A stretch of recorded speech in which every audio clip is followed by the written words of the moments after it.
ratón vaciló.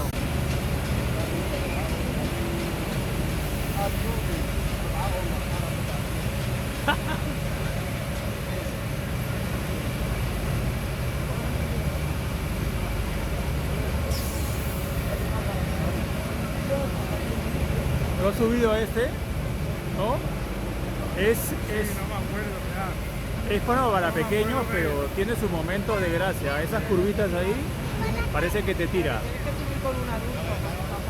Y esta bajada. Y luego eso ya es relajado. Ahí va.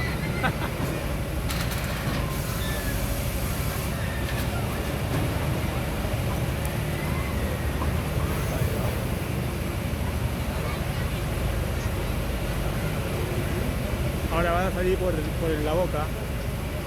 Sí.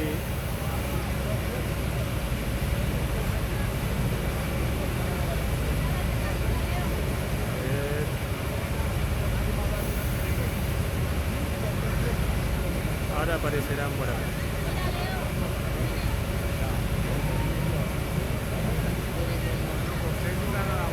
Sí. Ahora. Ahí va.